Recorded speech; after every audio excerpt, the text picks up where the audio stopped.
स्वागत है आपका हमारे इस YouTube चैनल में जिसका नाम है कोड प्रो कैरियर। हम लोग इस YouTube चैनल में कंप्यूटर के बारे में पढ़ाई करते हैं और ये जो प्लेलिस्ट है ये आपका IBPS बैंक का कंप्यूटर के लिए प्लेलिस्ट है। ठीक है, मेरा नाम है देवाशीष कुमार और ये सेकेंड पार्ट है बेसिक्स ऑफ इंटरनेट का। Basics of internet part 2। Part 1 का लिंक आपको नीचे डिस्क्रिप्शन में मिल जाएगा। पूरा पूरा प्लेलिस्ट का डिस्क्रिप्शन में आपको लिंक मिल जाएगा। ठीक है, तो चलिए इस लेक्चर को कंटिन्यू करते हैं और स्टार्ट करते हैं आईपी एड्रेस से।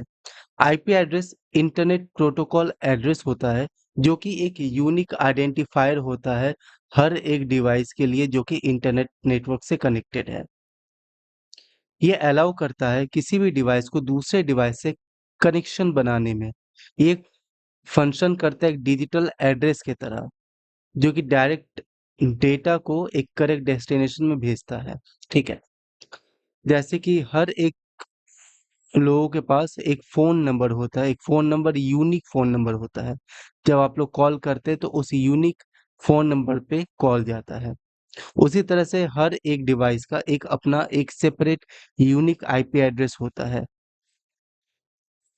जैसे कि एड्रेस एक पता होता है, आपका घर का एक पता होता है। अगर मुझे आपको कोई सामान पहुंचाना है तो मैं उसको आपके एड्रेस पे भेजूंगा। उसी टाइप से इंटरनेट में अगर आपको कोई डेटा पहुंचाना हो तो आपके डिवाइस का एक एड्रेस होना चाहिए जो उस डेटा को उस एड्रेस तक पहुंचाएगा। आईपी एड्रेस मेनली दो तरह के होते हैं, आईपी वर्जन 4 और आईपी वर्जन 6। IPv4 और IPv6। ये इंटरनेट प्रोटोकॉल वर्जन 4 है और ये इंटरनेट प्रोटोकॉल वर्जन 6 है। तो पहले के जमाने में आईपी एड्रेस जो होता था वो आपके चार सेट ऑफ नंबर्स हुआ करते थे, जैसे 192.168.0.1।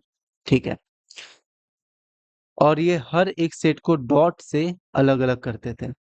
बीच में डिवाइड करने के लिए डॉट को यूज किया जाता था। इन आईपी एड्रेसेस का जो डेटा होता था वो 32 बिट का नंबर होता था, 32 बिट नंबर। ये डेसिमल फॉर्मेट में बेसिकली होते थे। डेसिमल मतलब 1 2 3 4 5 6, ये नंबर्स को हम लोग डेसिमल कहते हैं। ठीक है, तो IPv4 वर्जन 4 में मैक्सिमम जो है 4.3 बिलियन यूनिक एड्रेसेस सेव हो सकते थे। 4.3 बिलियन। आपको लगेगा कि 4.3 बिलियन काफी ज्यादा है, लेकिन मैं आपको बता दूं ये होता है 430 करोड़ ओनली। ये मैं ओनली इसलिए बोल रहा हूँ, मान लीजिए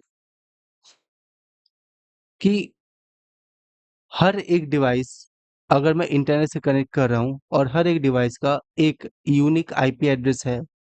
ठीक है, इस दुनिया में आपके 700 करोड़ के जैसे लोग हैं। अगर सबको सिर्फ एक एक फोन भी पकड़ा दिया जाए तो भी ये आईपी एड्रेसेस कम है। ठीक है, लेकिन सिर्फ फोन में ही आईपी एड्रेसेस को यूज नहीं किया जाता है। हर एक वेबसाइट का एक अपना एक आईपी एड्रेस होता है। हर एक फोन, लैपटॉप, स्मार्ट वॉच जो आप यूज करते हैं।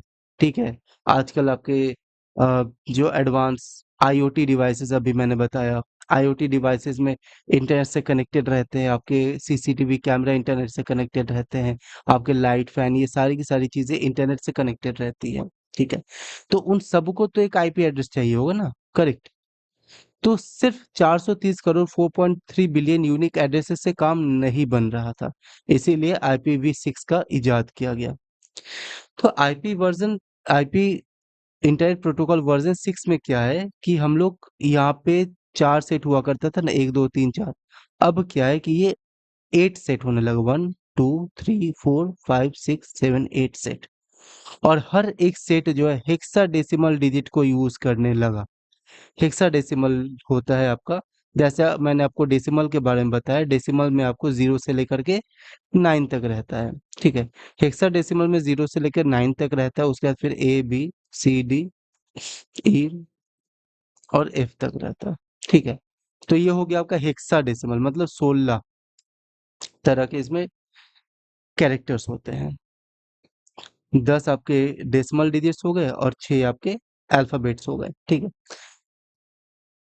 तो इसको यूज करने के बाद एग्जांपल जैसे, ठीक है, इसको यूज करने के बाद एक बहुत ही बड़ा vast collection of unique IP addresses हम लोग क्रिएट कर सकते हैं। मतलब कि इस दुनिया के अंत तक जितने भी आईपी एड्रेसेस है वो सब असाइन किया जा सकता है, इतने सारे इसके वर्जन्स निकाला जा सकता है। एग्जांपल देख लीजिए, ये आपका आईपी एड्रेसेस जो आपका IPv6 वर्जन में है। याद रखिएगा, IPv4 में 32 बिट का होता था आईपी एड्रेस और IPv6 में 128 128 बिट का एक नंबर होता है, 128, ठीक है। इसमें पहले डॉट यूज किया जाता था, इसको डिफरेंशिएट करने के लिए IPv4 में डॉट का यूज किया जाता था। अब जो है सेमी कॉलन का यूज किया जाता है। देख रहे हैं आप एग्जांपल में 2001 semi colon 0DB8 semi colon 85। तो अभी आपके जो भी फोन है, लैपटॉप है, वो IPv6 यूज करता है। कोई भी कंप्यूटर या फिर मोबाइल या फिर कोई भी एक IoT डिवाइस में आपका आईपी एड्रेस क्या है वो आप जान सकते हैं। एग्जाम्पल के तौर पे अगर मैं आपको अपना ही कंप्यूटर का आईपी एड्रेस दिखाऊं, ठीक है, तो आपको, अगर आपके लैपटॉप का आपको आईपी एड्रेस जानना है तो आप जाइएगा अपने कमांड प्रॉम्प्ट में और वहां पे लिखिएगा IP कॉन्फ़िग लिखते ही यहाँ पे देखिए ये आपको IPv6 एड्रेस एक मिल गया। ये मेरा अपना लैपटॉप का आईपी एड्रेस है, 1 2 3 4, आप देख सकते हैं, और ये आगे बढ़ते रहेगा। परसेंटेज मतलब यहाँ पे बीच में कुछ है, ओके, यहाँ पे मतलब और भी 11 कैरेक्टर्स हैं, ठीक। तो आप देख रहे हैं कि अभी के डिवाइसेस में सबका IPv6 ही यूज किया जा रहा है। यहाँ पे आप देख पा रहे हैं IPv6 यूज किया जा रहा है। IPv4 एड्रेस भी दिया जाता है और एक सबनेट मास्क भी होता है और एक डिफॉल्ट गेटवे भी होता है, ठीक है। बट किसी भी डिवाइस के लिए एक यूनिक एड्रेस IPv6 एड्रेस ही यूज किया जा रहा है। IPv4 ये हमारे यहाँ पे मेन कनेक्शन का एड्रेस है और उसके अंदर सबको एक एक डिफरेंट IPv4 एड्रेस मिली हुई है, ठीक है। तो आपको समझ में आ चुकी होगी आईपी एड्रेस के बारे में सारी चीजें। ये सिंपली एक एड्रेस है, एक पता है। इसके जरूरत क्यों पड़ता है? क्योंकि बहुत सारे कंप्यूटर है, मानिए कि यहाँ पे 4 कंप्यूटर है, 1 2 3 4, ठीक है। आप कोई फाइल डाउनलोड कर रहे हैं, सपोज कि ये जो पीडीएफ जो मैं आपको बता रहा हूँ, ये पीडीएफ आप नीचे डिस्क्रिप्शन में जो लिंक है उससे डाउनलोड कर सकते हैं। तो आप जैसे डाउनलोड कीजिएगा तो बहुत सारे डिवाइसेस है ना, इंटरनेट को पता कैसे चलेगा कि इनमें से कौन सा आपका फोन है? वो एक आईपी एड्रेस से पता चलेगा। सपोज कि आईपी एड्रेस 3 है, यहाँ पे आपने डाउनलोड का बटन दबा तो इसको पता चल गया कि हाँ, थर्ड नंबर जो है आईपी एड्रेस इस पे भेजना है, इस एड्रेस पे भेजना है। तो ये इस तरह से ये सर्वर जो है, गूगल का सर्वर, ये फाइल आपको इस आईपी एड्रेस पे, इस पते पे भेजेगा। That's why IP address is very important, ताकि जो भी डेटा है वो एग्जैक्ट सही एड्रेस पे जाए और सही एड्रेस से डेटा रिसीव भी कर सके और ट्रांसफर भी कर सके, ठीक है। IPv4 का एग्जांपल और IPv6 का एग्जांपल, दोनों के बीच में आप डिफरेंस देख सकते हैं। IPv4 जो है ये कंप्यूटर के लोकल नेटवर्क को प्रोवाइड किया जाता है और IPv6 जो है ये आपका ग्लोबल नेटवर्क में असाइन किया जाता है। इसीलिए अभी जो आपने आईपी कॉन्फ़िग में यहाँ पे देखा, मैंने अभी आपको बताया, ये वाला जो है ये ग्लोबली मेरा एड्रेस है और IPv4 ये मेरा लोकली एड्रेस है, ठीक है। आईपी एड्रेस बहुत ही एसेंशियल है डेटा रूट करने के लिए इंटरनेट में, ताकि सही इंफॉर्मेशन सही लोगों को, सही रेसिपिएंट को मिल सके। आईपी एड्रेस कई तरह के होते हैं, ठीक है, और इंटरनेट प्रोटोकॉल, अब हम लोग पढ़ाई करेंगे इंटरनेट प्रोटोकॉल्स के बारे में। अभी हम लोगों ने आईपी इंटरनेट प्रोटोकॉल के एड्रेस के बारे में बात किया, ठीक है। अभी हम लोग इंटरनेट प्रोटोकॉल के बारे में पढ़ाई करेंगे। तो इंटरनेट प्रोटोकॉल क्या होता है? ये सिंपली आप जानिए कि इंटरनेट प्रोटोकॉल्स एक सेट ऑफ रूल्स और कन्वेंशन है जो कि एक कंप्यूटर को एक नेटवर्क से कम्युनिकेट करने के लिए एनेबल करता है। एक ऐसा तरीका जिससे आपका कंप्यूटर या फिर आपका फोन किसी भी नेटवर्क पे कम्युनिकेट कर पाए। इस प्रोटोकॉल में बताया जाता है कि डेटा जो है कैसे फॉर्मेट किया जाएगा, कैसे ट्रांसमिट किया जाएगा, कैसे रिसीव होगा, और एक स्मूथ और एफिशिएंट कम्युनिकेशन दो डिवाइसेस के बीच में या फिर दो से ज्यादा डिवाइसेस के बीच में कैसे एस्टेब्लिश किया जाएगा। ये सारी चीजें प्रोटोकॉल में बताया जाता है। प्रोटोकॉल का मतलब होता है नियम। ठीक है, नियम। सपोज कि ये आपका बहुत सारा रास्ता है। ठीक है, आप यहाँ पे ए पे है, आपको यहाँ पे बी पे जाना है, ये सारा आपका रास्ता है। तो कई तरह के अलग अलग रास्ते से आप जा सकते हैं। आप ऐसे भी जा सकते हैं, कलर में चेंज कर लेता हूँ। ठीक है, आप ऐसे भी जा सकते हैं, बी तक आप पहुंच के। आप ऐसे, और दूसरा कलर में चेंज कर लेता हूँ, और आप ऐसे भी जा सकते हैं बी पे आप। ठीक है, तो ये अलग अलग तरह से का रास्ता, अलग अलग, मान लीजिए आईपी प्रोटोकॉल्स है, इंटरनेट प्रोटोकॉल्स, अलग अलग रास्ता अलग अलग तरीके से जाया जा सकता है। ये एक डिवाइस है और ये भी एक डिवाइस है, यहाँ से यहाँ तक डेटा पहुंचाना है। ठीक है, तो अलग अलग माध्यम से अलग अलग आईपी प्रोटोकॉल्स को यूज करके डेटा भेजा जा सकता है। कौन सा प्रोटोकॉल बेस्ट रहेगा, किस परिस्थिति में कौन सा प्रोटोकॉल, कौन सा रास्ता अपनाया जाता है, हर एक प्रोटोकॉल में डेटा को अलग तरह से मैनिपुलेट किया जाता है, इनक्रिप्ट किया जाता है। उन सारे अलग अलग रास्ताओं के बारे में, अलग अलग आईपी एड्रेस के बारे में हम लोग पढ़ाई करने वाले हैं। ठीक है, तो सबसे पहला तरीका जो आईपी एड्रेस का सबसे पहला टाइप होता है वो है टीसीपी, ट्रांसमिशन कंट्रोल प्रोटोकॉल। ये एक ऐसा कोर प्रोटोकॉल है, इंटरनेट प्रोटोकॉल, जो कि कनेक्शन बनाता है एक सेंडर और एक रिसीवर के बीच में जब कोई भी डेटा का ट्रांसमिशन होता है तब। फॉर एग्जांपल, ये है ए और ये है बी। ठीक है, इन दोनों के बीच में डेटा का ट्रांसफर करना है, मानिए कि एक गाना भेजना है। ठीक है, सॉन्ग है एक, सॉन्ग को एक साथ नहीं भेजा जाता है, हमेशा टुकड़ों में भेजा जाता है। 1 2 3 4 5 6 7 8। माने कि ये गाना भेजा जा रहा है, उसका मैंने 8 टुकड़ा कर लिया, ए से बी तक भेजना है इस सॉन्ग को। ठीक है, तो सबसे पहले ए जाएगा यहाँ पे, ए गया, सॉरी वन, वन यहाँ से गया, और एक आईपी एड्रेस लगेगा, बी का आईपी एड्रेस तक ये पहुंच गया। ठीक है, ये वन यहाँ पे इसको मिल गया, पहला टुकड़ा। अब अभी हम लोग टीसीपी पढ़ रहे हैं, ट्रांसमिशन कंट्रोल प्रोटोकॉल। यहाँ पे डेटा को भेजा जा रहा है। ठीक है, ट्रांसमिशन कंट्रोल प्रोटोकॉल में हमेशा एक चेकर भी होता है कि अभी हमने क्या भेजा। अभी हमने वन भेजा है। ठीक है, अब वन के बाद आता है आपका टू, उसके बाद आपको टू भेजना है। तो टू जब भेजा जाएगा यहाँ पे, तो ये भी भेजा जाएगा कि इसके आगे वन है और इसके पीछे थ्री है। तो ये जब टू यहाँ पे आएगा तो ये चेक करेगा कि इसके आगे यहाँ पे वन है या नहीं है। क्यों ये चेक करेगा? इसलिए ताकि जब यहाँ पे बहुत सारे पैकेट्स मिल जाएगा, थ्री भी मिल जाएगा, फाइव भी मिल जाएगा, तो ये लोग आपस में बात कर सके कि वन के बाद टू आया, टू के बाद थ्री, और थ्री के बाद फोर होना चाहिए था। तो ये कैसे चेक करेगा? इस तीन टुकड़ा से। कोई भी डेटा जो भेजा जाता है वो तीन टुकड़ा में भेजा जाता है। बीच में मेन डेटा रहता है, ठीक है, और यहाँ पे प्रीफिक्स रहता है और यहाँ पे पोस्ट रहता है। प्री में चेक किया जाता है कि इस डेटा से आगे टू जैसे भेजा गया तो इसके पहले वन है कि नहीं है।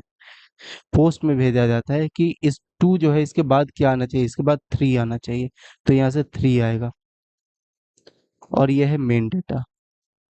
तो इस टाइप से यूज करता है टीसीपी, ताकि जैसे गाना यहाँ पे हमने 1 2 3 4 5 6 7 8 था, तो ये भी इसको वही फॉर्मेट में मिले, इसी फॉर्मेट में, इसको ऐसा कोई फॉर्मेट में ना मिले। ये तो फिर तो गाना का मीनिंग बदल जाएगा, है ना। तो इसीलिए टीसीपी का यूज किया जाता है ट्रांसमिशन को कंट्रोल किया जाता है और चेक किया जाता है कि जो है करेक्ट ऑर्डर में पहुंचा है आपका डेटा बिना किसी एरर के। ठीक है, एग्जाम्पल के रूप में कोई भी आप फाइल एक वेबसाइट से डाउनलोड करते हैं तो टीसीपी इंश्योर करता है कि जो फाइल जो रिसीव हुआ है वो करेक्ट रिसीव हुआ है और कंप्लीट रिसीव हुआ है। जैसे मैंने यहाँ पे कहा 1 2 3 रिसीव हुआ और उसके बाद 5 रिसीव हो गया, 4 तो रिसीव ही नहीं हुआ था, तो ये एक एरर जनरेट करके दे देगा कि ये बीच का एक डेटा मिसिंग है। ओके, नेक्स्ट आपका इंटरनेट प्रोटोकॉल, टीसीपी और आईपी, टीसीपी और इंटरनेट प्रोटोकॉल हम लोग बेसिकली इसी का यूज करते हैं। ठीक है, तो ये दोनों अच्छे से समझ लीजिए। इंटरनेट प्रोटोकॉल रिस्पॉन्सिबल है एड्रेसिंग और रूटिंग पैकेज को का डेटा जो है उसको ट्रैवल करवाने के लिए नेटवर्क से सही डेस्टिनेशन पे। हर एक डिवाइस जो कि इंटरनेट से कनेक्टेड है वो उसको एक यूनिक आईपी एड्रेस मिला हुआ है जो कि एक आइडेंटिफायर का काम करता है, मतलब वो एक यूनिक है, पहचान के लिए आइडेंटिफायर का काम करता है। जब भी आप कोई भी वेबसाइट का यूआरएल में जाते हैं तो उस वेबसाइट का जो आईपी एड्रेस है आप वहां पे जाते हैं और उस वेबसाइट का एग्जैक्ट एड्रेस पे आप पहुंच जाते हैं उस आईपी एड्रेस को यूज करके। ठीक है, तो हम लोग आम दिन जो भी यूज करते हैं इंटरनेट वो टीसीपी आईपी ही यूज करते हैं, ट्रांसमिशन कंट्रोल प्रोटोकॉल और इंटरनेट प्रोटोकॉल, मतलब आईपी एड्रेस को यूज करता है और सही डेटा को भेजता है और रिसीव भी करता है। ठीक है, नेक्स्ट हम लोग बात करते हैं यूजर डेटाग्राम प्रोटोकॉल के बारे में। तो यूडीपी जो है एक दूसरा कोड प्रोटोकॉल है, आईपी एड्रेस जैसा ही है, लेकिन इसमें क्या है ना, इसमें चेक नहीं करते हैं पहले। जैसे टीसीपी में क्या मैंने कहा कि ये लोग पहले चेक करते हैं कि सही ऑर्डर में है कि नहीं है, और ये चेक करने के चक्कर में मानिए कि 1 से लेकर 8 तक भेजना था, मानिए कि 8 बिट डेटा ही भेजना था, लेकिन हर बार भेजने के लिए इसको 3 बिट का भेजना पड़ रहा है। 8 भेजने के लिए 8 × 3 24 बिट का डेटा भेजना पड़ गया इसको। ये 8 बिट का डेटा के लिए इसको 24 बिट का डेटा यूज करना पड़ गया। क्यों? ताकि चेक कर सके।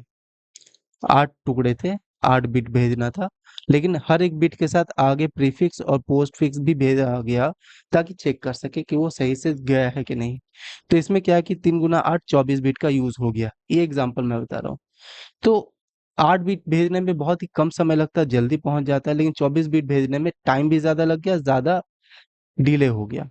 तो यूजर डेटाग्राम प्रोटोकॉल क्या करता है, ये चेक नहीं करता है कि सही ऑर्डर में गया है कि नहीं गया है। इसका काम है कि बस जल्दी पहुंच जाना चाहिए। ठीक है, तो जब यूडीपी का हम लोग यूज करते हैं, जब कनेक्शन लेस प्रोटोकॉल है ये, ठीक है, इसका मतलब कि डेटा को बस भेजते रहना है, भेजते रहना है, चेक नहीं करना है कि सही से गया है, सही से पहुंचा है कि नहीं। इसका एग्जांपल है स्ट्रीमिंग वीडियो। जब आप वीडियो कॉल करते हैं तो ऐसा कभी अगर बीच में हो गया कि वीडियो कॉल में बीच में आवाज नहीं आया, या फिर आवाज पहले आ रहा है वीडियो बाद में दिख रहा है, या फिर वीडियो पहले आ रहा है आवाज बाद में दिख रहा है, इस टाइप से बीच बीच में कभी ना कभी आपने एरर का सामना किया ही होगा। कभी ना कभी ऐसा दिक्कत आपको 1 सेकंड के लिए ही सही लेकिन आई होगी जरूर, क्योंकि यूडीपी का यूज किया जाता है, वहां पे चेक नहीं किया जाता है कि साउंड वीडियो और हर एक डेटा सही से आ रहा है कि नहीं, बस भेजे जा रहे डेटा। बीच में कोई एरर भी आ गया तो उसको स्किप करके आगे का डेटा सबको भेजे जाता है ताकि सीमलेसली काम चलते रहे।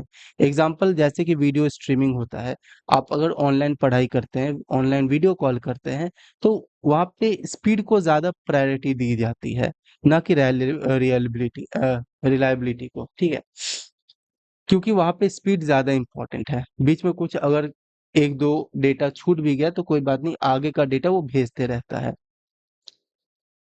अब आ जाते हैं हाइपर टेक्स्ट ट्रांसफर प्रोटोकॉल पे। हाइपर टेक्स्ट ट्रांसफर प्रोटोकॉल ये एक ऐसा प्रोटोकॉल है, एक ऐसा तरीका, एक ऐसा नियम है जिसमें कि वेबसाइट पेजेस को वर्ल्ड वाइड वेब www पे ट्रांसफर किया जाता है। इसमें मैसेजेस को भेजा जाता है वेब सर्वर्स और ब्राउजर पे भेजा जाता है। ठीक है, एग्जाम्पल कोई भी आप जब भी वेबसाइट विजिट करते हैं तो आप सबसे पहले ऐसे लिखते होंगे http://www.google.com। है ना? तो ये जो एचटीटीपी आप यूज कर रहे हैं, कोई भी वेबसाइट के सामने अगर एचटीटीपी यूज हो रहा है, आमतौर पे होता ही है, तो मतलब कि वहां से हाइपर टेक्स्ट ट्रांसफर प्रोटोकॉल का यूज किया जा रहा है, एक वेबसाइट आपको दिखाया जा रहा है। ठीक है, ये एक सिंपल वेबसाइट है जिसमें कि मैसेजेस आपको और डेटा फॉर्मेट आपको भेजा गया है। इसका ही एडवांस वर्जन होता है HTTPS, HTTP सिक्योर, इसका मतलब सिक्योर होता है। ठीक है, hyper text transfer protocol secure. इसमें क्या होता है, ये एक सिक्योर वर्जन है HTTP का ही, मतलब वेबसाइट ये भी दिखाएगा आपको, लेकिन ये आपका SSL और TLS इनक्रिप्शन का यूज करता है, ताकि जो भी डेटा आपको भेजा गया है या फिर आपसे डेटा जो लिया गया है उसको इनक्रिप्ट करके ट्रांसफर किया जा सके, ताकि बीच में अगर कोई स्नूपिंग कर रहा हो, इवेस ड्रॉपिंग कर रहा हो, आपके डेटा को सुन रहा हो, देख रहा हो, तो वो हैक ना कर पाए, उसे डेटा समझ में ही नहीं आए। तो हाइपर टेक्स्ट ट्रांसफर प्रोटोकॉल और HTTPS में क्या डिफरेंस है, मैं बताता हूँ आपको। कि यहाँ पे मान लीजिए कि दो वेबसाइट है। ठीक है, ये है वेबसाइट 1 और ये है वेबसाइट 2। यहाँ पे बोला गया आप अपना यूजर नेम डालिए और पासवर्ड डालिए। ठीक है, आपने यहाँ पे यूजर नेम डाला और यहाँ पे पासवर्ड डाला। और एक दूसरा वेबसाइट है, ये आपका HTTPS वाला है, सिक्योर वाला। इसमें यूजर नेम और पासवर्ड डालने के लिए बोला गया है। ठीक है, तो यूजर नेम जब आप डालिएगा यहाँ पे, ठीक है, सपोज कि आपने यूजर नेम डाला ABC, आपका इंस्टाग्राम का यूजर नेम है सपोज ABC या फिर फेसबुक का, और आपने पासवर्ड डाला 123456। ठीक है, तो क्योंकि ये HTTP है, तो ये आपके किसी भी यूजर नेम और पासवर्ड को इनक्रिप्ट नहीं करेगा। ये जब सर्वर को भेजेगा तो ये 123456 ही भेजेगा, यूजर नेम और पासवर्ड दोनों ही सेम। लेकिन जब ये आपका HTTPS hyper text transfer protocol secure वाला प्रोटोकॉल यूज करेगा, तो यूजर नेम भले ही आपका ABC है, लेकिन उसको इनक्रिप्ट करके ये इस टाइप का कुछ कर देगा, ताकि किसी को बीच में समझ में ही नहीं आए कि लिखा हुआ क्या है। और पासवर्ड भले ही आपको 123456 है। ठीक है, तो इसको भी इस टाइप से चेंज कर देगा कि किसी भी आम भाषा में किसी को समझ में ही नहीं आए कि क्या लिखा हुआ है। आपको समझ में आ रही है? तो HTTPS सिक्योर क्या करता है, इसी हर जब भी ट्रांसमिशन करना हो तो पहले वो इनक्रिप्शन करता है और उसका फिर सर्वर पे जाके वो डिस्क्रिप्शन करता है, ताकि बीच में अगर कहीं पे हैकिंग भी हो गया हो तो आपका यूजर नेम और पासवर्ड क्या है वो हैकर्स को पता ना चल सके, वो सिक्योर रहे। तो यही डिफरेंस है HTTP और HTTPS में। ठीक है, नेक्स्ट आपका FTP, फाइल ट्रांसफर प्रोटोकॉल। जैसा नाम वैसा काम। जब भी एक कंप्यूटर को दूसरे कंप्यूटर में या फिर क्लाइंट को सर्वर में कोई फाइल को ट्रांसफर करना रहा, फाइल डाउनलोड करना रहा या फिर अपलोड करना रहा, तो FTP का यूज करते हैं हम लोग। ये जो है फाइल्स के डायरेक्टरी को मैनेज करता है अपना सर्वर पे सेव रहता है फाइल। जब भी आपको डाउनलोड करने की जरूरत हो आप डाउनलोड कर सकते हैं। जैसे कि इस वीडियो का PDF जो है नीचे डिस्क्रिप्शन के लिंक में सेव किया हुआ है, आपको जब भी जरूरत पड़ता है आप उसको देख सकते हैं, खोल सकते हैं, डाउनलोड कर सकते हैं। तो वो जो डाउनलोडिंग होगी ना, वो आपका फाइल ट्रांसफर प्रोटोकॉल यूज करके ही होगा। ठीक है, वेब डेवलपर अक्सर FTP का यूज करते हैं फाइल्स को अपलोड करने के लिए कंप्यूटर से अपने वेबसाइट को होस्ट करने के लिए। नेक्स्ट आपका है simple mail transfer protocol, SMTP। Simple mail, email transfer जो किया जाता है उसका जो तरीका होता है उसको सिंपल मेल ट्रांसफर प्रोटोकॉल किया जाता है, कहा जाता है। जैसे जीमेल पे भी आप जैसे मेल भेजते हैं तो वो SMTP प्रोटोकॉल का यूज करता है। SMTP का इस्तेमाल हम लोग करते हैं ईमेल भेजने के लिए अलग अलग नेटवर्क पे। इस प्रोटोकॉल का इस्तेमाल होता है मेल सर्वर पे, ईमेल को भेजने के लिए, उस पर रिप्लाई करने के लिए और चेक करने के लिए कि सही इंसान को मेल गया है या और मेल जो है सही से गया है या नहीं, ये सारी चीजें। एग्जाम्पल के तौर पे जब आप कोई भी ईमेल भेजते हैं किसी भी दूसरे इंसान को आउटलुक पे, तो SMTP आपके मेल को एक सही इंसान को भेजता है। यही SMTP का काम है। सही मेल सही इंसान को भेजना। नेक्स्ट आपका post office protocol. Post office protocol POP जो है प्रोटोकॉल है जो कि ईमेल क्लाइंट्स के तरफ से काम करता है मेल्स को रिट्राइव करने के लिए फ्रॉम द मेल सर्वर। ये डाउनलोड करता है ईमेल्स को क्लाइंट के डिवाइस में और कभी कभी डिलीट भी कर देता है जब सर्वर से वो डाउनलोड हो चुका है उसके बाद। एग्जाम्पल के तौर पे एक ईमेल जो कि आप पीओपी के द्वारा कॉन्फ़िगर किया गया है, आपका मेल जब आपके कंप्यूटर में डाउनलोड हो गया तो वो सर्वर से डिलीट हो जाता है। पोस्ट ऑफिस प्रोटोकॉल मतलब एक चिट्ठी आई, वो पोस्ट ऑफिस पे रखी हुई थी और वो जब इंसान को दे दिया गया तो क्योंकि वो तो चिट्ठी आपको दे दिया गया तो पोस्ट ऑफिस के पास तो अब वो चिट्ठी रहेगी नहीं, ठीक है? तो वो मतलब डिलीट हो गया। तो इसी को कहा जाता है पोस्ट ऑफिस प्रोटोकॉल। एसएमटीपी पे आपका मेल जो है हमेशा सेव रहता है। पोस्ट ऑफिस प्रोटोकॉल में मेल डिलीट हो जाता है। इसको सिक्योर कनेक्शन के लिए भी इस्तेमाल किया जाता है, ठीक है? तो सिंपल आपको समझ में आ गया एसएमटीपी पे मेल आपको आया, वो सेव रहा जीमेल पे जैसे सेव रहता है। पोस्ट ऑफिस प्रोटोकॉल में आपको सॉफ्टवेयर इंस्टॉल करके रखना होगा अपने मोबाइल में या फिर अपने डेस्कटॉप कंप्यूटर में। मेल आपको आया, आपको उस मेल को डाउनलोड करना पड़ेगा। आपने जैसे डाउनलोड किया सर्वर से वो मेल डिलीट हो जाएगा। अब वो मेल सिर्फ और सिर्फ आपके डेस्कटॉप पे ही, आपका कंप्यूटर, आपका मोबाइल पे ही है और कहीं भी नहीं है। तो कोई भी सिक्योर कनेक्शन के लिए जहाँ पे आपको सरकारी दस्तावेज अगर आपको भेजना है तो वहाँ पे पोस्ट ऑफिस प्रोटोकॉल का यूज कर सकते हैं। हालांकि इससे भी ज्यादा एडवांस चीजें आ चुकी है, आगे पढ़ाई करते हैं हम लोग उसके बारे में, ठीक है? नेक्स्ट हम लोग पढ़ाई कर रहे हैं internet message access protocol, IMAP. ये काफी एडवांस है और अभी काफी ज्यादा हम लोग यूज भी कर रहे हैं। इसमें क्या है कि मेल को रिट्राइव किया जाता है मेल सर्वर से, मतलब मेल सर्वर पे मेल आया, उस मेल को लिया गया, ठीक है? और उसके बाद ये पीओपी जैसा नहीं है। आईएमएपी आपको अलाउ करता है मैनेज करने के लिए। अगर आपको मेल रखना है तो आप रख सकते हैं सर्वर पे, आपको डिलीट करना है तो आप डिलीट कर सकते हैं। आपको अपने खुद के कंप्यूटर में मेल को डाउनलोड करना है तो कर सकते हैं, लेकिन आपके सर्वर पे रहेगा। अब जब डिलीट कीजिएगा तभी वो चला जाएगा, ठीक है? इसका मतलब कि आप अपने ईमेल को एक्सेस कर सकते हैं अलग-अलग डिवाइसेस से भी।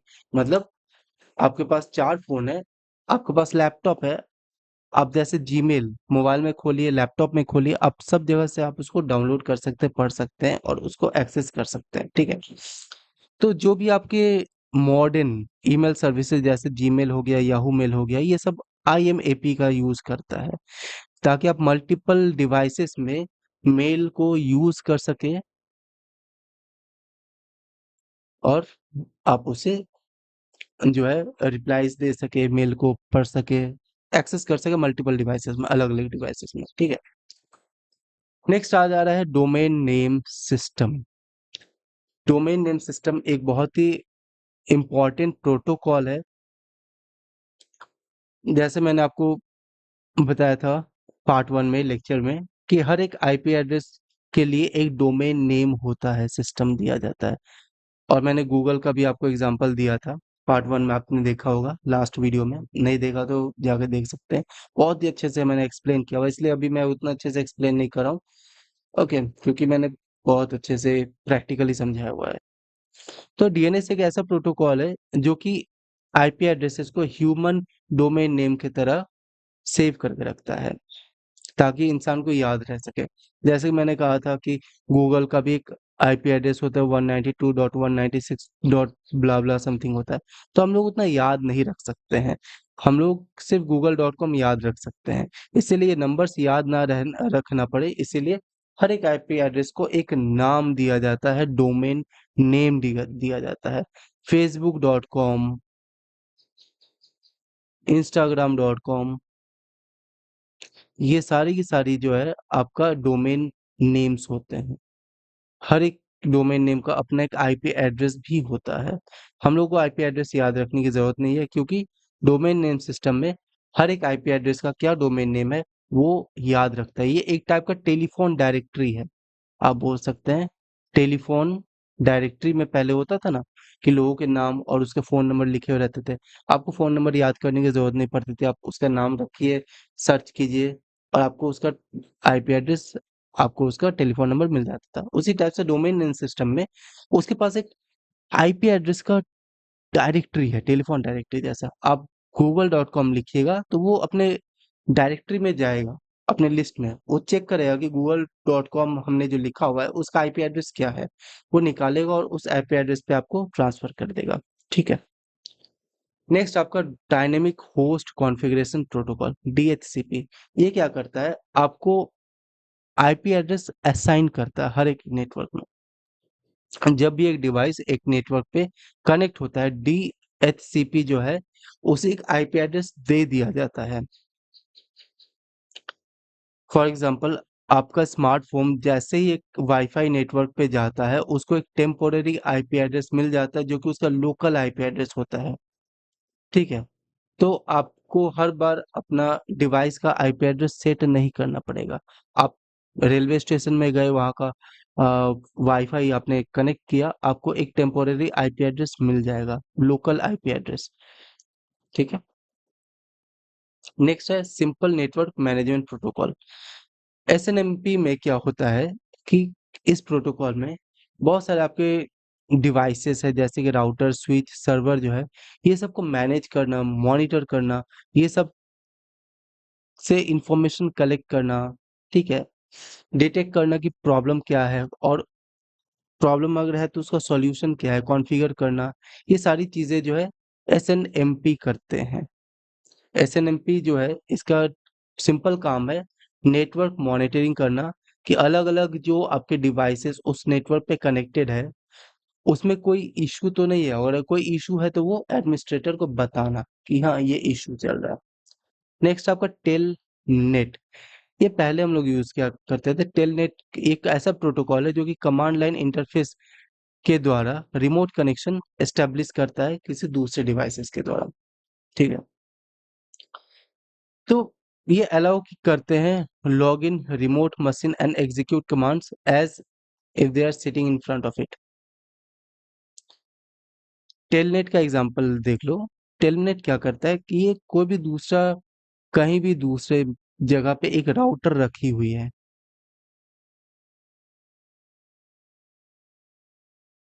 उसे अगर कॉन्फ़िगर करना है, तो आप टेलनेट का यूज़ करके उसको यहीं से आप कॉन्फ़िगर कर सकते हैं। हालाँकि मैंने जो बोला ये पुराना टेक्नोलॉजी है, आजकल टेलनेट का यूज़ नहीं होता, आजकल एसएसएच का यूज़ होता है, ठीक है? एसएसएच के बारे में बता दूं, सिक्योर शेल होता है, ये एक सिक्योर प्रोटोकॉल है जो कि रिमोट एक्सेस कर सकते हैं आप किसी भी सर्वर या डिवाइस के साथ। ये कनेक्शन को इनक्रिप्ट करता है और डेटा एक्सचेंज में इस्तेमाल किया जाता है। एसएसएच जो सिक्योर शेल होता है, ये सिस्टम एडमिनिस्ट्रेटर को कमांड देता है ताकि हम लोग जो मैनेज कर सके और कमांड एग्जीक्यूट कर सके अलग-अलग सर्वर्स पे। नेक्स्ट आपका transmission control protocol IP protocol TCP IP. मैंने अभी-अभी आपको बोला सबसे पहले ही में कि टीसीपी आईपी जो है सबसे ज़्यादा इम्पोर्टेंट है, अभी हम लोग इसी का इस्तेमाल करते हैं। तो टीसीपी आईपी एक फाउंडेशनल सूट है प्रोटोकॉल का जो कि इंटरनेट और नेटवर्क कनेक्शन में हेल्प करता है। टीसीपी आईपी हैंडल करता है हर एक तरह का डेटा को डिलीवर करने में कि वो सही एड्रेस पे जा रहा है कि नहीं और आईपी एड्रेस उसको रूट करता है कि कैसे जाना है। एग्ज़ाम्पल के तौर पे जब भी आप इंटरनेट यूज़ करते हैं तो आप टीसीपी आईपी का ही यूज़ कर रहे होते हैं। बैकग्राउंड में टीसीपी आईपी ही काम कर रहा होता है और वो इंश्योर करता है कि आपका डेटा सही जगह पे आ रहा है या फिर सही जगह से जा रहा है या नहीं, ठीक है? तो this is the TCP IP transmission control protocol. Next आपका है address resolution protocol ARP. ARP जो है ये इस्तेमाल करता है एक मैप को नेटवर्क लेयर आईपी पे ताकि ये मैक एड्रेस को लिंक कर सके नेटवर्क लोकल नेटवर्क के साथ। जैसे एक सपोज़ कि लोकल नेटवर्क है, आप एक ऑफ़िस में काम कर रहे हैं, उस ऑफ़िस का एक नेटवर्क है जो कि लोकल ही है, लेकिन इसमें 4 कंप्यूटर्स हैं। अगर मान लीजिए कि चारों का एड्रेस आईपी एड्रेस भी सेम हो गया, तो कौन से कंप्यूटर को डेटा देना है ये उसके मैक एड्रेस से पता चलेगा। मैक एड्रेस मतलब उस डिवाइस का अपना एक एड्रेस होता है, अपना एक जब वो मैन्युफैक्चर होके आता है, मैन्युफैक्चरिंग एड्रेस जो होता है, उसके मदरबोर्ड में लिखी हुई रहती है मैक एड्रेस। उस मैक एड्रेस को यूज करते हैं और सही डेटा सही जगह पे पहुंचता है। तो जब भी कोई कंप्यूटर को कम्युनिकेट करना है दूसरे कंप्यूटर से एक ही नेटवर्क पे, हमेशा याद रखिए जब सेम नेटवर्क हो तो एआरपी का यूज किया जाता है। और यहाँ पर आईपी एड्रेस को नहीं, मैक एड्रेस को यूज किया जाता है, क्योंकि सबका तो आईपी एड्रेस सेम है ना। तो फिर हम लोग वहाँ पे मैक एड्रेस का इस्तेमाल करते हैं डेटा एक दूसरे को ट्रांसफर करने के लिए। नेक्स्ट आपका इंटरनेट कंट्रोल मैसेज प्रोटोकॉल। यहाँ पे क्या होता है, आईसीएमपी को यूज किया जाता है किसी भी नेटवर्क में अगर कोई आपके एरर मैसेज आए या फिर ऑपरेशनल कोई मैसेजेस आए तो उसको भेजने के लिए। कई बार जैसे कि हम लोग कोई भी चीज इंटरनेट पे अगर इशू आ गई, पिंग की इशू आ गई, ट्रेस रूट की इशू आ गई, या फिर कोई कनेक्टिविटी कोई अगर हम लोग टेस्ट कर रहे हैं, लेटेंसी को हम लोग टेस्ट कर रहे हैं, तो वो सारे के सारे डायग्नोस्टिक टूल्स हैं। Internet control message protocol ICMP जो है ये एक डायग्नोस्टिक टूल वाला प्रोटोकॉल है। ये चेक करता है कि सही से इंटरनेट काम कर रहा है कि नहीं। तो जब भी आप पिंग लिखिएगा तो आपको पता चल जाएगा कि उस वेबसाइट का पिंग कितना है। ठीक है। Next hyper text transfer protocol, ये तो अभी अभी मैंने पढ़ा, अभी अभी मैंने बताया आप लोग को। ठीक है, तो इसको हटाते हैं। नेटवर्क टाइम प्रोटोकॉल एनटीपी जो है कंप्यूटर के क्लॉक को उस नेटवर्क के क्लॉक के साथ सिंक्रोनाइज करता है। कई बार क्या होता है कि आपने जैसे कंप्यूटर को ऑन किया, आपको पता है बैटरी होता है जो कि कंप्यूटर को हमेशा ऑन रखता है। आप कंप्यूटर को रिस्टार्ट करें फिर भी सही टाइम दिखाता है। लेकिन कभी कभी क्या होता है ना कि कंप्यूटर जो है सही से काम नहीं करे, तो वहां पे क्या है कि टाइम को भी सिंक्रोनाइज किया जाता है आपके नेटवर्क लोकल टाइमिंग के साथ। तो एनटीपी को यूज किया जाता है सिंक्रोनाइज करने के लिए क्लॉक, आपके कंप्यूटर के जो क्लॉक है उसको एक नेटवर्क के साथ, ताकि आपका कंप्यूटर सही करेक्ट टाइम दिखा पाए। ये ज़रूरी है ताकि आपके एप्लीकेशंस भी सही और एकदम प्रिसाइज टाइमिंग के साथ काम कर सके हमेशा। एग्जाम्पल के तौर पे फाइनेंशियल इंस्टीट्यूशन, जैसे कि अगर आप शेयर मार्केट पे काम कर रहे हैं तो आपके लैपटॉप का टाइमिंग जो है सही होना चाहिए आपके एप्लीकेशन के टाइमिंग के साथ, अदरवाइज ऐप्स काम नहीं कर पाएगा ठीक से। आप अगर अपने मोबाइल का टाइमिंग चेंज कर दे तो आपके मोबाइल में जो व्हाट्सएप एप्लीकेशन है वो भी सही से काम नहीं करेगा। दैट्स वाई वहाँ पे एनटीपी काम करता है और टाइमिंग आपका सेट करता है, कॉन्फ़िगर करता है। नेक्स्ट आपका है वॉइस ओवर आईपी, वीओआईपी। अभी हम लोग सब कोई 4G और 5G यूज कर रहे हैं। ठीक है। जब 3G या 2G था तब क्या अनलिमिटेड कॉलिंग था? तब अनलिमिटेड कॉलिंग नहीं था। अभी अनलिमिटेड कॉलिंग है, इसीलिए क्योंकि वॉइस ओवर इंटरनेट प्रोटोकॉल हो गया है। आपको पता है 4G वोल्टीई लिखा रहता है, मतलब वॉइस ओवर एलटीई। यही है आपका वॉइस ओवर इंटरनेट प्रोटोकॉल। अभी जो हम लोग कॉलिंग करते हैं ना वो इंटरनेट कॉलिंग होता है। ठीक है। इसीलिए कॉलिंग जो है फ्री हो चुका है, अनलिमिटेड हो चुका है, क्योंकि इंटरनेट पे अगर आप कॉलिंग करें तो उसका पैसा उतना ज्यादा कॉस्टली नहीं है। तो वीओआईपी एक टेक्नोलॉजी है जो कि वॉइस कम्युनिकेशन को एस्टेब्लिश करता है, ना कि ट्रेडिशनल फोन लाइंस को। यहाँ पे क्या है कि वॉइस सिग्नल को डिजिटल डेटा में कन्वर्ट किया जाता है और आईपी नेटवर्क के द्वारा भेजा जाता है।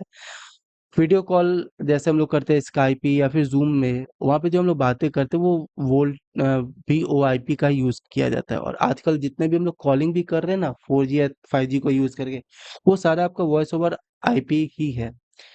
नेक्स्ट आपका F T P S, file transfer protocol secure. F T P S जो है ये F T P file transfer protocol जो मैंने अभी बताया था उसी का एक एक्सटेंशन वर्जन है, जो कि एक सिक्योर लेयर को उसके ऊपर यूज करता है। यहाँ पे फाइल तो ट्रांसफर होता है बट एक सिक्योर लेयर के साथ, ट्रांसपोर्ट लेयर सिक्योरिटी और सिक्योर सॉकेट लेयर के साथ, ताकि आपका फाइल जो है इनक्रिप्टेड फॉर्मेट में ट्रांसफर हो और वो इजीली हैकेबल ना हो। ठीक है। कंपनीज जो है एफटीपीएस का यूज करता है फाइल्स को एक्सचेंज करने के लिए, जब सेंसिटिव इंफॉर्मेशन होता है, जैसे कि कस्टमर का डेटा हो गया या फिर किसी के फाइनेंशियल रिकॉर्ड्स हो गई, ये सारे डेटा को ट्रांसफर करने के लिए। Now simple mail transfer protocol SMTP. इसमें क्या है कि जब भी मेल आप भेज रहे हैं किसी को भी, एसएमटीपी अभी अभी हमने पढ़ा, ये 2 बार आ चुका है, तो फिर से मैं बता ही देता हूँ इसको। ठीक है। Simple mail transfer protocol standard protocol है इस प्रोटोकॉल के अंतर्गत हम लोग मेल भेजते हैं इंटरनेट में। ये इंश्योर करता है कि ईमेल जो है सही से गया है, सही इंसान को गया है कि नहीं। एग्जाम्पल के तौर पे आउटलुक या जीमेल जो है वो एसएमटीपी का इस्तेमाल करता है ताकि आपके मेल सही जगह पे गए। नेक्स्ट आपका IGMP, internet group management protocol. Internet group management protocol जो है आपका एक ग्रुप मेंबरशिप होता है टीसीपी आईपी में। मल्टीकास्टिंग अलाउ करता है आपको डेटा मल्टीपल डेस्टिनेशन में एक साथ भेजने के लिए। जैसे कि स्ट्रीमिंग मीडिया में अगर आप स्ट्रीम कर रहे हैं, आप मल्टीपल स्ट्रीम कर रहे हैं, मल्टीपल पार्टिसिपेंट्स को भेजना चाह रहे हैं, वीडियो कॉन्फ्रेंसिंग कर रहे हैं, तो वहाँ पे आईजीएमपी का यूज़ किया जाता है ताकि आपका वीडियो, आपका जो स्ट्रीमिंग है, आपका वीडियो और ऑडियो जो है, वो कंटिन्यूअसली अलग-अलग लोगों को, अलग-अलग पार्टिसिपेंट्स को जा सके, ठीक है? नेक्स्ट आपका ट्रिवियल फाइल ट्रांसफर प्रोटोकॉल। ये एक सिंप्लीफाइड वर्ज़न है एफटीपी का, फाइल ट्रांसफर प्रोटोकॉल का, ठीक है? ट्रिवियल में क्या होता है कि कभी भी 2 नेटवर्क के बीच में अगर आपको फाइल को ट्रांसफर करना है ना, तो इस सिचुएशन में सिंपलिसिटी और सिक्योरिटी दोनों को देखा जाता है। ये चेक करता है कंप्यूटर के फर्मवेयर को और कॉन्फ़िगरेशन फाइल्स को ट्रांसफर करता है, ठीक है? ये सिंपल आपके फाइल ट्रांसफर का ही एक वर्ज़न है। नेक्स्ट आपका रूटिंग इंफॉर्मेशन प्रोटोकॉल, आरआईपी। ये रेस्ट इन पीस ना समझे इसको, ठीक है? ये है रूटिंग इंफॉर्मेशन प्रोटोकॉल है। इसमें क्या होता है कि एक डिस्टेंस वेक्टर रूटिंग प्रोटोकॉल है। जब एक लोकल और एक वाइड एरिया नेटवर्क, आप लोगों को ने पढ़ा होगा local area network, wide area network. तो इसमें क्या होता है कि सपोज अगर आपको कोई भी डेटा पैकेट्स को एक नेटवर्क से दूसरे नेटवर्क में हॉप करवाना है, तो आरआईपी का इस्तेमाल किया जाता है। आरआईपी का अक्सर हम लोग इस्तेमाल करते हैं small and medium size network में मैनेज करने के लिए, ताकि टेबल्स को और डेटा पैकेट्स को मोस्ट एफिशिएंट पाथ्स के द्वारा रूट किया जा सके, ठीक है? हुँ, तो ये हो गए आपके तमाम सारे के सारे आपके प्रोटोकॉल्स, कितने-कितने सारे प्रोटोकॉल्स हैं वो सारी चीज़ें, ठीक है? अब हम लोग क्वेश्चन आंसर की तरफ बढ़ते हैं। क्वेश्चन आंसर्स में हमने आपके लिए 50 क्वेश्चन आंसर्स रखे हुए और बाकी के 50 क्वेश्चन आंसर्स आपके सॉल्व्ड है। ये पीडीएफ आपको मिल जाएगा और ये जितने भी क्वेश्चंस हैं, ये आपको सॉल्व्ड वाले ही मिलेंगे, ठीक है? तो सबसे पहले तो देखो, आप लोग इस आंसर को सॉल्व करने की कोशिश करो। मैं तो सबके आंसर अभी बोलूँगा ही। सबसे पहले क्वेश्चन है सास का फुल फॉर्म क्या है? Software as a service, this is the right answer. दूसरा आपका क्वेश्चन है कि कौन-सा क्लाउड सर्विस मॉडल जो है वर्चुअल कंप्यूटर प्रोवाइड करता है, वर्चुअलाइज्ड कंप्यूटिंग। तो अभी-अभी हम लोगों ने देखा आईएएस जो है वर्चुअल कंप्यूटर को प्रोवाइड करता है। नेक्स्ट है आपका पास जो है उसका एक एग्ज़ाम्पल बताइए। तो पास का एग्ज़ाम्पल जो है आप लोग हमेशा याद रखिए, गूगल का ऐप इंजन जो मैंने बताया था वही है, ठीक है? थोड़ा पानी पी लेता हूँ, प्यास लग गई बोलते-बोलते।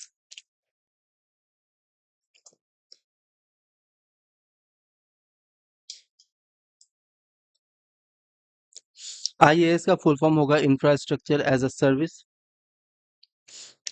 जिसमें हम लोग वर्चुअल कंप्यूटर्स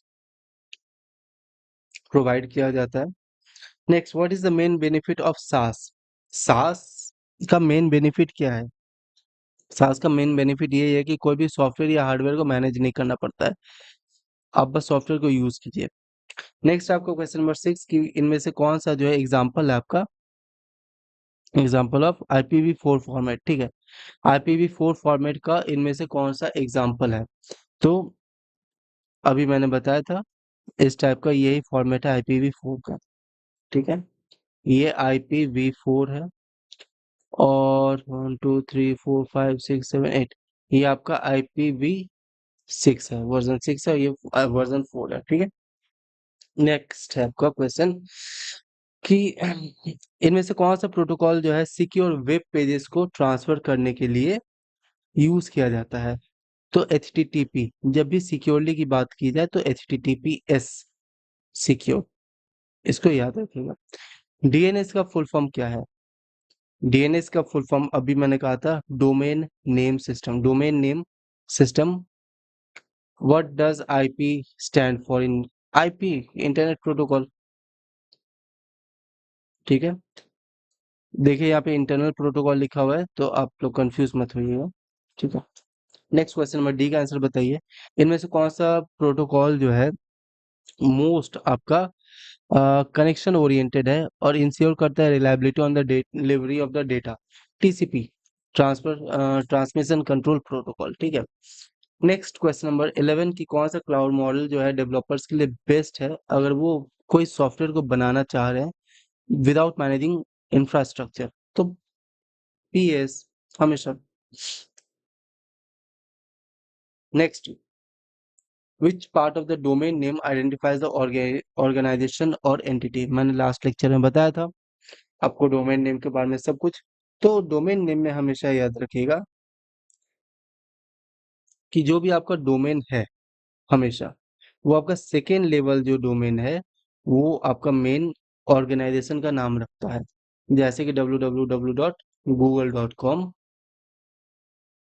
तो यहाँ पे तो जो बीच वाला है सेकेंड लेवल ये आपका हमेशा कंपनी या फिर ऑर्गेनाइजेशन का या फिर आपका वेबसाइट का मेन नाम रखता है। ठीक है, नेक्स्ट क्वेश्चन नंबर 13 है आपका। कौन सा प्रोटोकॉल को यूज किया जाता है फाइल को ट्रांसफर करने के लिए?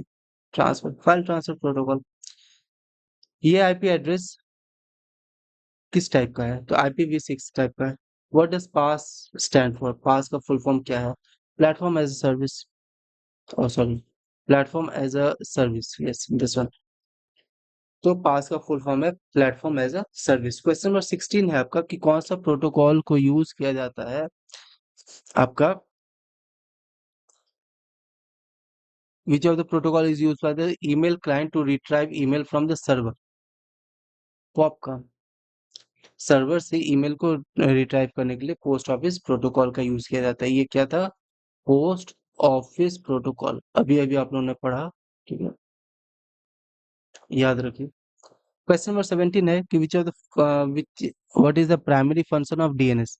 डीएनएस का फुल फॉर्म क्या है? Domain name system. अभी मैंने कहा डोमेन नेम सिस्टम का काम यही है कि सब एक आईपी एड्रेस को एक अलग अलग डोमेन नेम देना, यही डीएनएस का मेन काम है।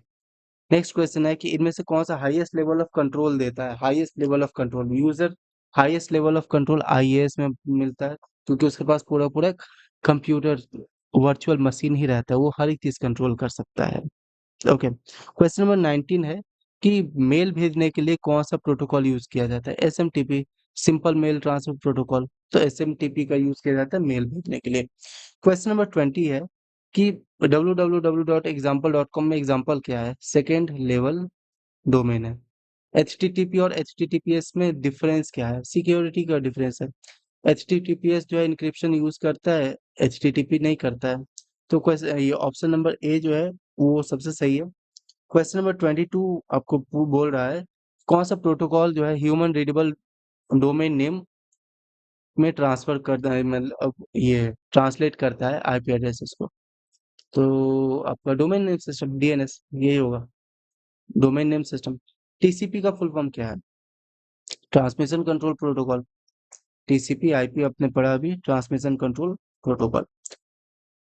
कौन सा प्रोटोकॉल जो है reachability of the host of an IP address check करता है? ठीक है, तो चेक जब भी करता है वो आपका आईसीएमपी होता है। माइक्रोसॉफ्ट ऑफिस 365 किस टाइप का सर्विस है? तो वो आपका सॉफ्टवेयर एज अ सर्विस है। कौन सा प्रोटोकॉल को यूज करते हैं हम लोग remote control over a network? Remote control कोई भी नेटवर्क में रिमोट कंट्रोल के लिए हम लोग यूज करते हैं SSH का, सिक्योर सेल ट्रांसमिशन। IPv6 कौन सा, इनमें से कौन सा IPv6 है? 1 2 3 4 5 6 7 8। तो ये चेक कर लीजिएगा कि ये 8 है या नहीं है, और हर एक 8 में ऐसे चार चार डिजिट्स हेक्साडेसिमल है कि नहीं। ठीक है, 0 से लेकर के 9 तक होना चाहिए, ए से लेकर के ई तक होना चाहिए। इसके अलावा ई के बाद अगर एफ ये सब कुछ आ गया तो फिर आपको दिक्कत है सर। ठीक है, एफ तक हो सकता है, एफ के बाद नहीं हो सकता। ठीक है, जी से लेकर के बाकी जेड तक हो गया तो फिर वो एरर हो जाएगा, हमेशा याद रखिएगा। नेक्स्ट क्वेश्चन नंबर 28 होता है आपका कौन सा सर्विस जो है होस्टिंग ऑफ अ वेबसाइट के लिए सही है? जब भी होस्टिंग किया जाए तो वो IaaS infrastructure as a service वो ज्यादा बेटर होगा। एसएमटीपी का simple mail transfer protocol, simple mail transfer protocol, बस 29 नंबर का होगा ए। आईएएस का एग्जांपल क्या है? आईएएस का एग्जांपल इंफ्रास्ट्रक्चर था ना, तो एजडीओ माइक्रोसॉफ्ट एजडीओ वर्चुअल मशीन जो है ये आपका एग्जाम, ये आपका आंसर है, ठीक है। नेक्स्ट आपका क्वेश्चन है कि आईपी एड्रेस का इनमें से क्या यूज है? आईपी एड्रेस जो है ये यूज करता है कि आपका नेटवर्क में कौन सा कंप्यूटर है, डिवाइस क्या है आपका। आपका डिवाइस का आईपी एड्रेस का पर्पस यही है कि आपका डिवाइस को पहचानना और उसमें सही एड्रेस को ट्रांसफर करना। 32 नंबर बोला जा रहा है कि इनमें से कौन सा जो है रिलायबल नहीं है लेकिन स्ट्रीमिंग के लिए यूज किया जा सकता है? यूडीपी। यूडीपी में डेटा ट्रांसफर किए जाता है, वो चेक नहीं करता है, इसलिए रिलायबल मतलब भरोसेमंद नहीं है, डेटा सही से जाएगा कि नहीं जाएगा, रिलायबल नहीं है। लेकिन हाँ, अगर जल्दी डेटा पहुंचाना है, थोड़ा रिलायबिलिटी कम भी हो, तो फिर यूडीपी का हम लोग यूज करते हैं।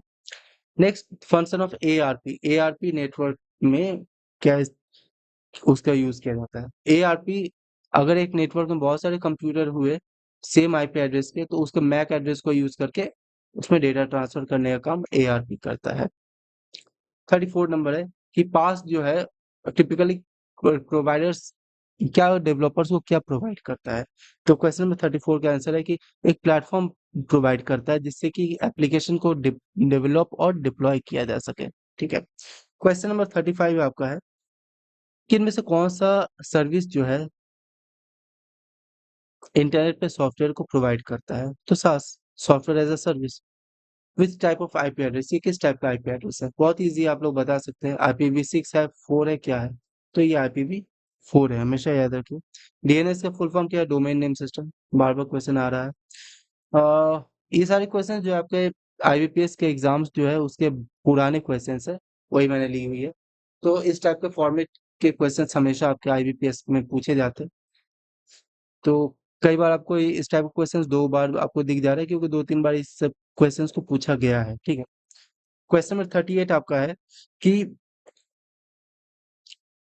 पास का मेजर एडवांटेज क्या है प्लेटफॉर्म एज अ सर्विस? तो ये रिड्यूस करता है मैनेज इंफ्रास्ट्रक्चर, इंफ्रास्ट्रक्चर के मैनेजमेंट को रिड्यूस करता है, ठीक है। नाउ क्वेश्चन नंबर 39 आपका, इनमें से कौन सा प्रोटोकॉल को यूज किया जाता है नेटवर्क डिवाइसेस को मॉनिटर और मैनेज करने के लिए? तो नेटवर्क डिवाइसेस को मॉनिटर और मैनेज करने के लिए हम लोग SNMP का इस्तेमाल करते हैं, हमेशा याद रखें। इनमें से कौन सा IPv6 है? यही वाला है। HTTPS का hypertext transfer protocol secure, hypertext transfer protocol secure, ठीक है, यही वाला है। हमेशा हर एक ऑप्शन को अच्छे से पढ़ लीजिएगा जब भी आप टिक कीजिएगा, ताकि देख रहे आप ऑप्शंस हमेशा एक दूसरे से मिलता जुलता ही है, ये फंसाने का काम करते हैं, तो आपको फंसना नहीं है, ठीक है। इनमें से कौन सा क्लाउड सर्विस जो है सर्वर और स्टोरेज को प्रोवाइड करता है? तो इंफ्रास्ट्रक्चर आईएस, ठीक है। कौन सा protocol reliable ensures reliable delivery of data over a network? Network में जब भी यूडीपी टीसीपी में यही डिफरेंस है, यूडीपी पे हम लोग रिलायबल नहीं हो सकते, टीसीपी पे हम लोग रिलायबल हो सकते हैं। ट्रांसमिशन कंट्रोल प्रोटोकॉल, जब भी कोई डेटा सेंड करना हो तो टीसीपी यूज कर सकते हैं, रिलायबल है, डेटा सही से पहुंच जाएगा विदाउट एनी एरर और इशू। नाउ क्वेश्चन नंबर 44, इनमें से कौन सा क्लाउड सर्विस यूज करता है scalable storage and virtual servers को? तो आप लोग को बार मैंने बताया, आईएएस जो है वो इंफ्रास्ट्रक्चर एज अ सर्विस देता है, उसका स्टोरेज और वर्चुअल सर्वर जहां भी आ जाए हमेशा याद रखिएगा, वर्चुअल आ जाए सर्वर, आईएएस दे देना है आंसर। आईपी एड्रेस का मेन काम क्या है? आईपी एड्रेस का मेन काम है कि सही जगह पे आपका डेटा को भेजना, route data to the correct destination. Question number 46, FTP file transfer protocol performance का। क्वेश्चन नंबर 47 है कि वेब बेस्ड ईमेल एप्लीकेशन ये किस टाइप का सर्विस है? तो ये सास है, क्योंकि ये सॉफ्टवेयर दे रहा है ना आपको। एआरपी का स्टैंड फॉर क्या? एआरपी का फुल फॉर्म आपका पूछा जा रहा है। तो एआरपी का है एड्रेस रेजोल्यूशन प्रोटोकॉल। एआरपी मैंने अभी भी कहा, जहाँ पे आईपी एड्रेस सेम हो जाए वहाँ पे मैक एड्रेस को यूज करके ये एड्रेस रेजोल्यूशन करते हैं, एड्रेस का सॉल्यूशन करते हैं। ठीक है। क्वेश्चन नंबर 49 की इनमें से कौन सा जो है 49 इनमें से कौन सा जो है वर्चुअल सर्वर होस्ट करता है? तो virtual machine Microsoft azure. Question number 50 और द लास्ट क्वेश्चन इस लेक्चर के लिए यही है। mail.example.com, इसमें जो है what does domain name what does domain name signifies. यहाँ पे डोमेन नेम कौन सा है? तो डोमेन ये किस टाइप का डोमेन नेम है? यहाँ पे आप मेल भी देख रहे हैं, यहाँ पे एग्जाम्पल भी देख रहे हैं, यहाँ पे डॉट कॉम भी देख रहे हैं। तो यहाँ पे देखिए, तो अगर इसको आप लैपटॉप में लिखिएगा तो www.mail.example.com, तो यहाँ पर www के साथ सेकेंड भी आ चुका है। एक और आ चुका है, सेकेंड तो ये है। ठीक है। तो ये आपका सब डोमेन ईमेल सर्विस है। Email service mail@example.com। ठीक है। जैसे कि अगर आप लोग जीमेल में कोई भी मेल करते हैं तो @gmail.com होता है आपका, हमेशा याद रखिएगा, abc@gmail.com। तो यहाँ पे आपका डॉट कॉम तो है, साथ में एक जीमेल लिखा हुआ है, आपका कंट्रोल बस इसमें है। तो ये हो जाएगा सब डोमेन। यहाँ पे आपको एक सब डोमेन मिला है, आपको डोमेन नहीं मिला, आपको पूरा gmail.com नहीं मिला है, आपको gmail.com एक सब डोमेन मिला है। तो आंसर आपका होगा सब डोमेन फॉर ईमेल सर्विस। ठीक है। तो ये किस टाइप का एग्जाम्पल था? ये आपका सब डोमेन ईमेल सर्विस का एग्जाम्पल। नेक्स्ट आपका इस पीडीएफ में सबका आंसर दिया गया है, सबका आंसर यहाँ पे मैंने बता दिया है। आपको ये पीडीएफ नीचे डिस्क्रिप्शन में मिल जाएगा। मैं चाहता हूँ कि आप नीचे डिस्क्रिप्शन से इस पीडीएफ को डाउनलोड कर ले। ठीक है। और इसको अच्छे से स्टडी करें। आप अपने हाथ से नोट्स बनाए तो वो ज्यादा बेटर होगा, क्योंकि रिवीजन करने में काफी ज्यादा हेल्प मिलती है आपको। ठीक है। अगर आपको कोई भी डाउट है, अगर आपको कोई भी चीज समझ में ना आए, तो प्लीज मैं चाहूंगा कि आप नीचे कमेंट कीजिए। मैं हर एक कमेंट का रिप्लाई दूंगा। जो भी आपके क्वेरीज है, जो भी आपके डाउट है, वो सारी चीजें डाउट क्लियर मैं कर दूंगा। नीचे कमेंट कर दीजिए। ठीक है। मैं ये भी चाहूंगा कि आप इस चैनल को सब्सक्राइब कर दीजिए प्लीज, क्योंकि that means a world to me. आप इस वीडियो को प्लीज लाइक कीजिए और शेयर कीजिए अपने दोस्तों को, जो भी आईबीपीएस का एग्जाम देते हैं, जो भी आईबीपीएस का बैंकिंग का एग्जाम अटेंड करते हैं, उनको भी प्लीज ये वीडियो, ये पूरा पूरा प्लेलिस्ट शेयर कीजिए। और प्लीज सब्सक्राइब, लाइक, शेयर। मिलते हैं आपसे नेक्स्ट वीडियो में। तब तक के लिए good bye. Thanks for watching this video.